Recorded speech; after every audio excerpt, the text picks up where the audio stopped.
우리 시대를 위한 교훈.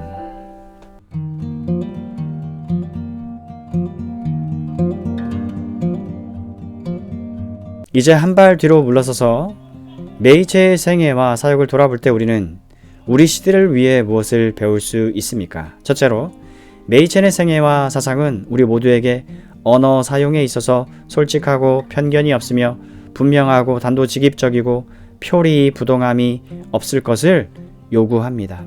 메이첸은 사도 바울이 그랬듯이 고린도후서 2장 17절, 4장 2절, 에베소서 4장 25절, 데살로니가전서 2장 3, 4절 우리에게 생각하는 것을 말하고 말하는 것을 생각하며 일구이연, 속임수, 거짓, 교묘한 말, 회피, 발뺌 등을 거부하도록 동기를 부여합니다.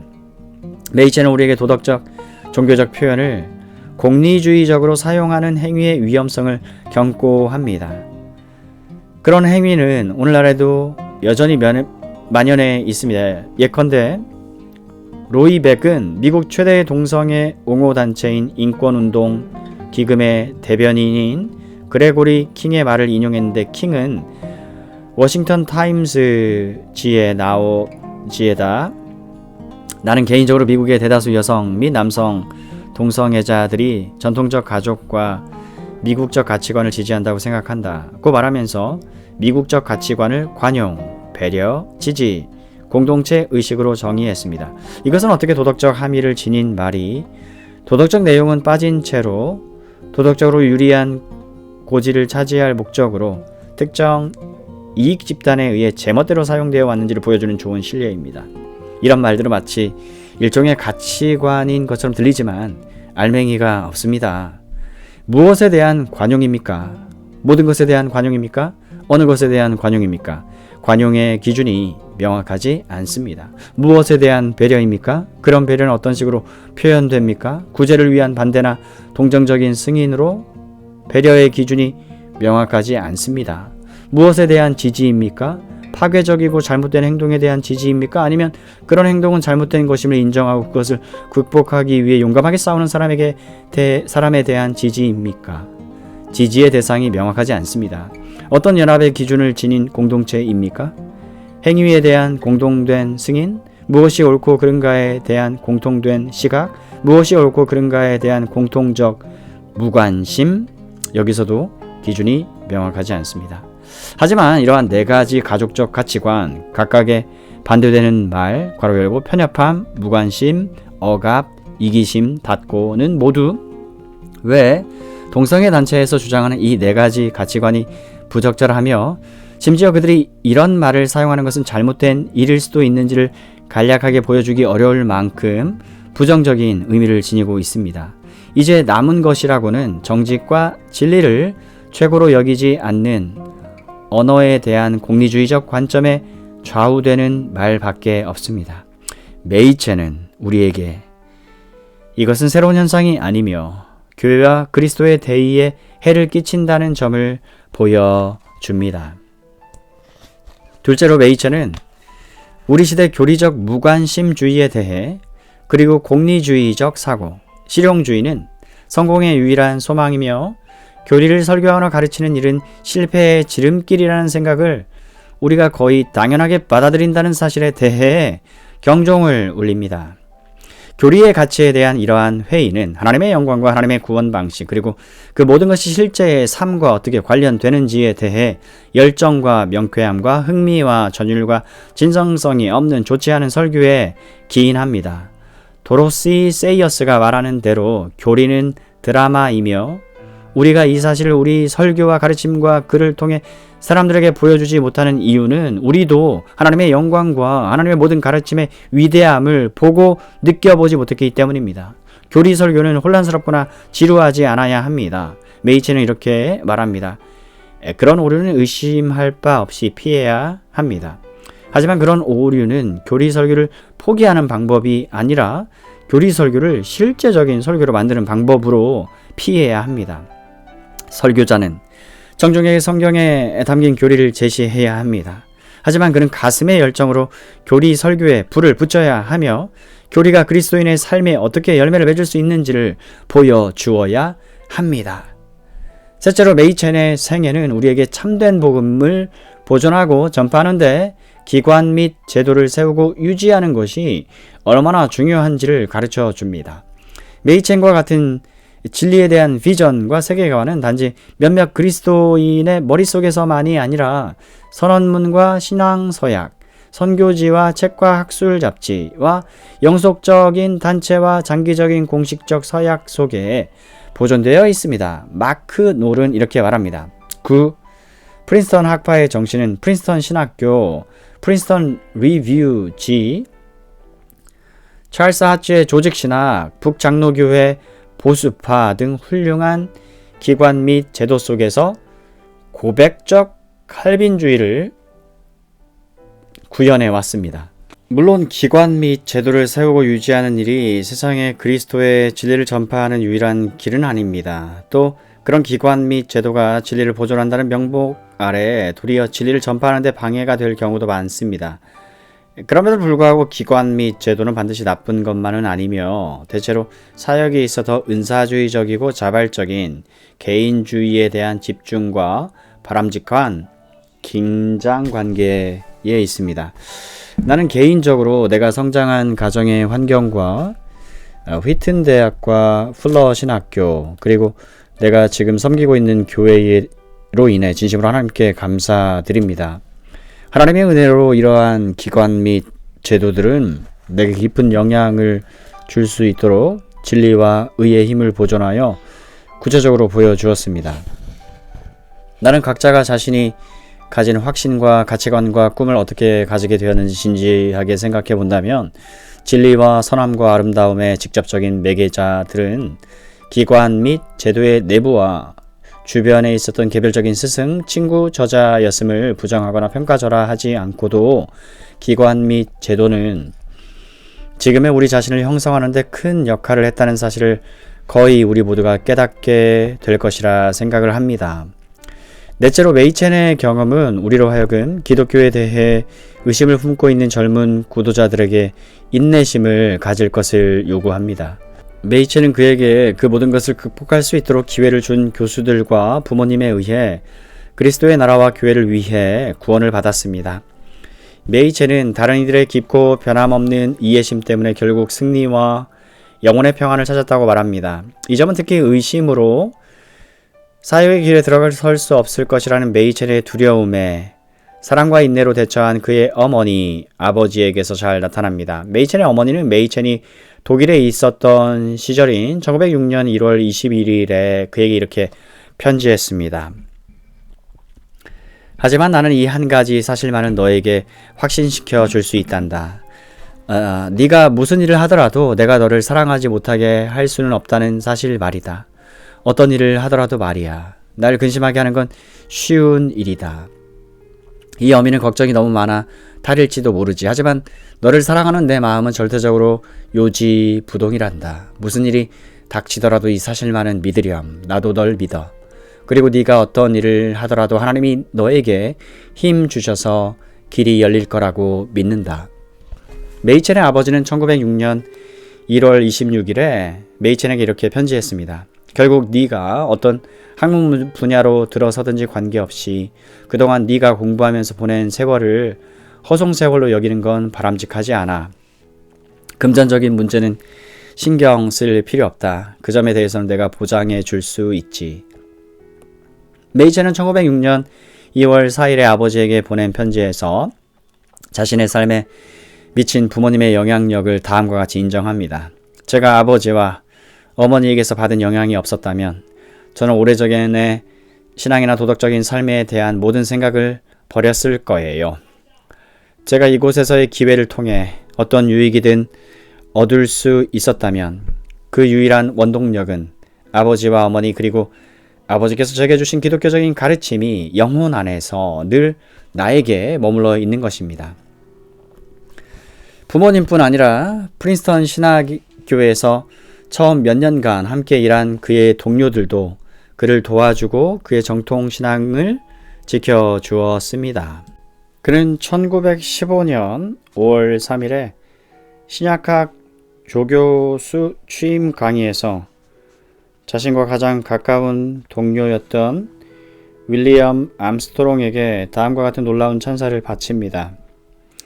제가 기독교 신앙을 정립하는 과정에서 그가 저에게 준 도움은 한마디로 이루다 헤아릴 수 없습니다. 1906년 7월 14일 암스트롱은 메이첸에게 학생들을 가르쳐달라는 제안을 담은 편지를 써 보냈습니다. 그 제안은 메이첸에게 아직 그의 몇 가지 의심이 해소되지 않은 상태에서도 프린스턴 신학교에서 시험 삼아 가르치는 것을 허용할 만큼 관대한 제안이었습니다. 허가를 얻거나 성직 안수를 받거나 심지어 노회 감독을 받을 필요도 없습니다. 그냥 지금 상태 그대로 이 일을 시작하시면 됩니다. 신학적 견해와 관련해서는 어떤 서약도 하실 필요 없습니다. 이 분야의 모든 문제에 대해 최종적 결론을 도출할 필요도 없습니다. 다만 가르치실 때 개혁신학의 전반적인 원리들, 더 구체적으로는 종교적인 문제에 있어 성경의 권위에 바탕을 두고 가르치셔야 합니다. 선생님이 가르치시는 내용과 선생님의 개인적 확신은 서로 달라야 하기 때문이 아니라 단지 선생님도 최종적으로 해결되지 않은 문제에 있어서는 신학교에서 견지하는 입장과 결별하기 전까지는 결론을 내리기를 유보하실 것이기 때문입니다. 이 문제는 한마디로 단순한 선한 믿음으로 환원됩니다. 선생님이 나름대로 노력해 보신 뒤에도 연구하는 과정에서 신학교의 입장을 지지하는 것이 불가능하다는 결론에 도달해서 이 신학교에서는 더 이상 가르치실 수 없다고 판단하신다면 단지 그렇게만 말씀해 주시면 됩니다. 만일 메이첸이 자신의 입장을 양보했거나 무한정 모호한 태도를 취했다면 그는 프린스턴에 머물도록 허용되지 못했을 것입니다. 교리적, 윤리적 의심을 속으로만 간직하거나 더 나쁜 경우 속으로는 부정하면서도 겉으로는 긍정할 때 기관 및 제도에 대한 신의를 저버리고 학문적 자유를 오용하는 일이 일어납니다. 정직하고 겸손한 내적 싸움이 한동안 지속되는 것은 괜찮습니다. 하지만 마음속에 은밀한 부정을 은폐하는 이중적 태도는 한 기관과 한 영혼을 망치게 마련입니다. 다섯째, 메이첸과 모더니즘과의 대화는 모든 실제에 대한 하나님 중심적 관점, 즉 생명의 모든 것을 미치는 하나님의 주권의 지배를 받는 세계관 내지 신학의 가치를 보여줍니다. 하나님 중심적 세계관은 오류에 대처할 때 균형과 안정성을 부여합니다. 그것은 우리로 하여금 하나의 오류가 어떻게 더 넓은 삶과 사고의 문제들과 관련되어 있는지를 볼 수 있게 해줍니다. 메이첸은 이와 같은 초지일대한 하나님 중심적 세계관에 의해 근본주의자들과 구별되었습니다. 모더니즘에 대한 그의 비판이 더 깊고 심오했던 까닭은 하나님에 대한 그의 관점이 그로 하여금 더 깊고 넓은 배경 속에서 이 문제를 보게 했기 때문입니다. 하나님의 주권과 생명을 가진 모든 것에 대한 하나님의 지배권은 우리로 하여금 모든 것을 그보다 더 많은 것과 관련지어 보게 합니다. 만물은 하나님과 관련되어 있고 하나님은 만물과 관련되어 있기 때문입니다. 여섯째, 메이첸이 당대의 논쟁에 관여한 사실은 우리에게 논쟁의 가치와 필요성을 보여줍니다. 1932년 6월 17일에 런던에서 행한 한 강연에서 메이첸은 자신의 논쟁 참여를 이렇게 변호했습니다. 사람들은 우리에게 설교 내용은 긍정적이어야지 부정적이어선 안 되며 오류를 공격하지 않고도 얼마든지 진리를 전할 수 있다고 말합니다. 하지만 그런 충고를 따르려면 우리는 성경책을 덮고 성경의 가르침을 버려야 할 것입니다. 신약 성경은 거의 처음부터 끝까지 논쟁적인 책입니다. 몇 년 전 나는 미국의 여러 대학과 그 밖의 교육기관에서 성경을 가르치는 이들의 모임에 참석했습니다. 미국에서 가장 저명한 신학 교수 가운데 한 사람이 강연을 했습니다. 그 강연에서 그는 바울 서신의 교리에 대한 불행한 논쟁이 있음을 인정했습니다. 그런데 그는 바울의 가르침의 진짜 본질은 고린도전서 13장에 나오는 기독교적인 사랑에 대한 찬가에서 볼 수 있으며 우리가 그 영감 어린 찬가에 주된 관심을 기울이기만 한다면 오늘날의 논쟁을 피할 수 있다는 취지의 말을 했습니다. 이에 대한 응답으로 나는 그가 든 예는 대단히 잘못 고른 예라고 말하지 않을 수 없습니다. 기독교적 사랑에 대한 그 찬가는 매우 논쟁적인 본문의 한 가운데에 있습니다. 만일 바울이 교회 안에 오류에 대한 논쟁에 반대했다면 그 구절은 결코 기록되지 않았을 것입니다. 바울이 그런 영광스러운 찬가를 쓸 수 있었던 것은 영적인 은사의 잘못된 사용으로 인해 그의 영혼이 자신 안에서 격동되었기 때문입니다. 교회사에서도 언제나 마찬가지입니다. 진실로 위대한 모든 기독교적인 명언은 논쟁 속에서 태어났다고 말해도 거의 무방합니다. 사람들이 진리를 찬양하는 가운데 진실로 위대한 경지에 오른 때는 곧 오류에 맞서지 않을 수 없음을 느낄 때였습니다. 일곱째, 우리는 메이첸에게서 누구도 비판을 피할 수 없고 비판은 고통스러우며 심지어 주 안의 형제들에게도 비판을 받을 수 있다는 교훈을 배웁니다. 메이첸의 동료 찰스 어드먼은 메이첸의 불친절, 의심, 냉소, 편협함에 대해 공개적으로 비판했습니다. 메이첸은 전국적인 금주령과 미국 헌법 수정 조항 제18조에 찬성하는 교회의 결의에 반대표를 던졌을 때 알려지지 않은 술고래이자 악덕을 조장하는 사람으로 비난받았습니다. 술고래. 또 그는 독신이었기 때문에 순진해서 가족의 책임을 모르는 사람으로 비난받았습니다. 우리 모두에게는 다른 사람에게 사랑받고 싶은 욕구가 있습니다. 그 욕구가 너무 강하면 우리는 비판을 피하기 위해 지혜롭지 못한 행동까지 하게 될 수도 있습니다. 우리는 심지어 비판을 피하기 위해 모든 사람에게 충분히 친절하게 대할 수도 있다고 생각할지 모릅니다. 하지만 그런 생각은 별 효과가 없습니다. 우리에게 어떤 공적인 역할이 있으면 더더욱 그러합니다. 성경은 우리의 빛이 사람들에게 비치게 하여 그들로 하여금 우리의 착한 행실을 보고 하나님께 영광을 돌리게 해야 한다고 말하고 있는 것이 사실입니다. 마태복음 5장 16절. 또 우리는 선행으로 어리석은 사람들의 무식한 말을 막아야 하는 것도 사실입니다. 베드로전서 2장 15절. 하지만 세상이 가장 자비로운 집주인이신 주님을 바알세불이라고 부른 것도 또한 사실입니다. 마태복음 10장 25절. 우리가 제 아무리 친절하고 자비로워도 우리를 비난하는 사람이 아무도 없을 수는 없습니다. 다시 말해 자비를 베푸는 일에 일생을 헌신한 사람이면 비판의 대상에서 제외할 될 것이라는 생각은 버려야 합니다. 여덟째, 그가 55세의 이른 나이에 눈을 감았다는 사실은 우리에게 믿음의 경주를 무사히 마치기 위해서는 속도 조절이 필요하다는 점을 일깨워 줍니다. 하나님은 주권적이시며 우리의 모든 어리석음도 합력하여 하나님께 영광이 되도록 역사하십니다. 그러나 우리의 사명과 성경적 책임은 현재의 덜 중요한 필요로 인해 장래의 더 중요한 필요에 부응할 수도 있는 우리의 기운 그리고 우리의 생명을 빼앗기지 않도록 지혜롭게 일하는 것입니다. 메이첸이 1936-7년에 성탄절 휴가 기간에 위태로울 만큼 피곤해서 휴식이 몹시 필요한 상황에서도 노스다코다에 가기로 결정한 것을 지혜로운 결정이라고 생각하기는 어렵습니다. 또 당시 그의 체중이 평소보다 약 14kg 정도 더 나아갔다는 사실도 칭찬받을 만한 일은 아닙니다. 19세기 런던 목회자 찰스 스펄전도 건강 관리를 잘못해서 어려움을 겪었습니다. 그는 55세의 나이에 세상을 떠났습니다. 하지만 그는 정신적 노동을 위해 몸을 소홀히 여기기 쉬운 이들에게 다음과 같은 훌륭한 조언을 들려줍니다. 체질적으로 앉아서 지내는 습관도 우울증을 일으키는 경향이 있습니다. 한 자세로 계속 앉아서 책을 뚫어져라 본다든가 펜으로 끊임없이 쓰는 일은 그 자체로도 아주 힘든 일입니다. 그런데 거기다 방에 환기도 잘 안 되고 오랫동안 운동도 하지 않고 온갖 근심으로 마음이 무겁기까지 해보십시오. 그러면 절망감이 끓는 솥처럼 솟구치기에 알맞은 조건은 다 갖춘 셈입니다. 안개가 짙게 끼는 계절에는 특히 더 그렇습니다.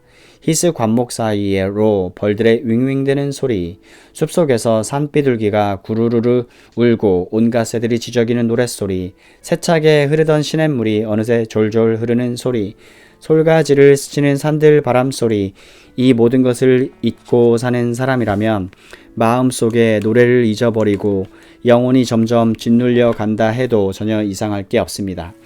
하루만 산 위에서 맑은 공기를 들이마시거나 몇 시간만 그늘지고 조용한 너도 밤나무 숲속에서 산책하기만 해도 반쯤 죽은 듯한 수고하는 목회자들의 머릿속이 거미줄을 걷어낸 듯 맑아질 것입니다. 바다의 공기를 한껏 들이마시거나 거센 바람을 맞으며 걸으면 영혼의 은혜가 임하지는 않겠지만 적어도 온몸에 산소는 공급될 것입니다. 그것은 은혜 다음으로 좋은 일입니다. 여기서 우리가 배워야 할 한 가지 교훈은 필요하다면 우리에게 더 지혜롭게 건강을 관리하라고 충고해 줄 용기와 영향력을 가진 가까운 주변 친구들의 말을 귀담아 들어야 한다는 것입니다. 메이첸은 이런 면에서 충고에 귀를 기울이지 않았습니다. 메이첸의 말년에 그의 동료 교수였던 네드 스톤하우스는 이렇게 말했습니다. 메이첸에게 그의 계획을 상당한 정도로 단축하도록 구속할 만큼 큰 영향력을 가진 사람은 아무도 없었습니다. 만일 메이첸이 한 20년쯤 더 살아서 많은 일을 했다면 복음주의를 위해 얼마나 큰 기여를 했을지 누가 알겠습니까? 아홉째, 변증론에 대한 메이첸의 접근 방식은 길 잃은 영혼들을 위한 우리의 수고가 과연 복음을 제시하려는 직접적인 시도뿐 아니라 믿음을 갖기가 더 어려운 문화권에서 복음의 걸림돌을 제거하려는 간접적인 시도까지 포함해야 하느냐는 의문을 불러일으킵니다. 메이첸은 당대 지적 도전을 분명히 보았고 놀라운 지적 능력으로 그러한 도전에 응전코자 분연히 일어섰습니다. 그는 진리의 범주에 들어맞지 않는 지적 문화적 분위기는 복음의 확산을 그만큼 더 어렵게 할 것이라는 사실을 알았습니다. 메이첸의 사상에서 가장 논란의 소지가 큰 측면 가운데 하나는 복음에 더 적합한 문화를 준비하는 일도 변증에 포함된다는 그의 주장입니다. 결정적인 요소는 하나님의 거듭나게 하시는 능력인 것이 사실입니다. 그 능력은 모든 준비 부족을 극복할 수 있으며 그것이 없으면 아무리 준비를 잘해도 아무 소용이 없게 됩니다. 그러나 사실 하나님은 보통 그 능력을 인간 이성의 특정한 선행적 조건과 관련해서 사용하십니다. 따라서 우리가 해야 할 일은 할 수 있는 한 하나님의 도우심을 받아 복음을 받아들이기에 유리한 조건을 만드는 일입니다. 거짓된 사상은 복음을 받아들이는데 가장 큰 걸림돌입니다. 우리가 종교개혁자와 같은 열정을 가지고 말씀을 전하더라도 어떤 민족이나 세상의 전반적인 집단적 사고가 불가항력적인 논리의 힘으로 기독교를 해롭지 않은 망상 이상의 것으로 간주되지 못하게 하는 사상의 지배를 받도록 내버려 둔다면 우리는 여기저기서 나고병들에게 승리를 거두는 일밖에 해내지 못할 것입니다. 그런 상황에서 하나님이 우리에게 원하시는 일은 그런 걸림돌을 발본색원하는 일입니다. 오늘은 학문적 사색의 주제인 것이 내일은 군대를 움직이고 제국을 무너뜨리기 시작한다. 이 두 번째 단계에 접어들면 싸움은 이미 물 건너간 것입니다. 이 흐름을 멈출 수 있는 때는 그것이 아직 열띤 논쟁의 주제였을 때입니다. 그러므로 우리는 그리스도인으로서 세상 사람들이 기독교를 논리적 불합리 이상의 무엇인가로 받아들일 정도로 그들의 생각을 변화시키려 애써야 합니다. 거듭남이라는 강력한 체험을 했고 그래서 세인들처럼 기독교 체험 안에 수용되는 일련의 결정적으로 중요한 사실들을 무시하지 않는 이런 사람들이 세인들의 생각을 오류의 도구 대신 진리의 도구로 만들기 위해 자신을 세인들의 생각에 통달한 사람으로 만드는 것보다 더 긴급한 사명이 무엇입니까? 베드로전서 2장 15절에 이런 목표에 대한 성경적 근거가 있습니까? 곧 선행으로 어리석은 사람들의 무식한 말을 막으시는 것이라. 우리는 우리의 선행을 통해 어리석은 사람들의 무식한 말을 막아야 합니다. 즉 우리는 거짓과 반대되는 강력한 증거로 거짓의 확산을 막아야 합니다. 그러면 에베소서 5장 11절에는 메이첸의 견해를 뒷받침할 증거가 있습니까? 너희는 열매 없는 어둠의 일에 참여하지 말고 도리어 책망하라. 아니면 우리는 마태복음 5장 14절 이하 16절에서 근거를 찾아야 합니까? 너희는 세상의 빛이라. 산 위에 있는 동네가 숨겨지지 못할 것이요 사람이 등불을 켜서 발 아래에 두지 아니하고 등경 위에 두나니 이러므로 집안 모든 사람들에게 빛이 느니라. 이같이 너희 빛이 사람 앞에 비치게 하여 그들로 너희 착한 행실을 보고 하늘에 계신 너희 아버지께 영광을 돌리게 하라. 이 빛과 소금에는 진리와 아름다움과 타당한 알미 존재한다는 방부제와 같은 생각을 확산시키는 일도 포함됩니까? 아니면 우리는 아마도 가장 분명하게 고린도후서 10장 4절, 5절에서 메이첸의 견해를 뒷받침할 근거를 찾아야 합니까? 우리의 싸우는 무기는 육신에 속한 것이 아니요 오직 견고한 진도 무너뜨리는 하나님의 능력이라. 모든 이론을 무너뜨리며 하나님 하는 것을 대적하여 높아진 것을 다 무너뜨리고 모든 생각을 사로잡아 그리스도에게 복종하게 하니. 어떤 의미에서 복음이 더 쉽게 믿어지도록 문화를 변화시키려는 이러한 생각은 역행적으로 보일지도 모릅니다. 세계 선교에서 문화가 바뀌기 전에 복음이 먼저 옵니다. 복음이 받아들여진 이후에야 비로소 여러 세대에 걸쳐 그 문화 안에서 기독교를 불신자들에게까지 덜 낯선 것으로 만들어 극복해야 할 걸림돌이 줄어들게 하는 세계관 문제의 변화를 가져올 만한 문화 형성 능력이 작동됩니다. 하지만 이 과정이 지상 위의 영광으로 이어지는 직선적 과정, 괄호 열고, 어떤 이들이 구원을 받음, 문화가 바뀜, 더 많은 이들이 구원을 받음, 문화가 더 많이 바뀜, 괄호 닫고가 아닙니다. 이 과정은 세대가 바뀌어 감에 따라 밀려왔다 밀려가기를 거듭하는 것처럼 보입니다. 우리는 그런 끊임없는 변동 속에서 태어나 살아가기 때문에 이런 질문을 던져봐야 합니다. 복음 친화적인 전제들이 퇴조하는 과정을 완화하고 대체로 기독교를 객관적으로 받아들일 만하고 그래서 더 많이 수용 가능한 것으로 만들 만한 전제들의 재확립을 촉진하기 위해 근본적인 수준에서 논쟁에 참여하는 것이 과연 핵심적인 사역입니까? 신약 성경은 제 첫 세대의 문헌입니다. 그것은 복음이 오랜 세월 동안 알려지고 믿어진 상황, 문화가 부분적으로 변혁될 수도 있었지만 실제로는 퇴보하여 이제는 또 다른 변혁 운동이 필요한 상황에서 기록된 것이 아니었습니다. 그런데 구약에는 이런 종류의 문화적 상황에 비견할 만한 것이 존재합니다. 하나님의 백성들은 실제로 하나님의 말씀으로 변화된 뒤 말씀에서 멀어졌다가 다시 말씀으로 돌아오는 흥망성쇠의 과정을 경험했습니다. 그래서 우리는 구약시대의 일부 개혁 운동에서 문화를 하나님의 진리에 더 민감하게 되도록 준비시켜야 한다는 메이첸의 말의 의미와 비슷한 요소를 발견할 수도 있습니다. 예컨대 우리는 왕들이 여러 산당을 제거한 일, 열왕기하 18장 4절 이나 바벨론 포로 시대 이후 유대인들이 외국인 아내와 관계를 끊은 일을 머릿속에 떠올릴 수도 있습니다. 메이첸은 한 민족의 사고방식을 변화시켜 복음 전파를 용이하게 할 수 있는 교회의 지적 능력에 너무 많은 소망을 두었을지도 모릅니다. 그는 갱신과 부흥은 함께 찾아온다고 말하면서 갱신에 지나치게 높은 위상을 부여했는지도 모릅니다. 나는 이 점을 최종적 판단으로서가 아니라 단지 다른 사람들도 지적한 바 있는 하나의 주의사항으로서 언급하고 있을 뿐입니다. 그렇지만 21세기라는 이전보다 훨씬 더 반지성적인 세계에서 어쩌면 우리는 이 대목에서 그를 비판하기보다는 그의 말에 경청하는 것이 더 바람직할지도 모릅니다.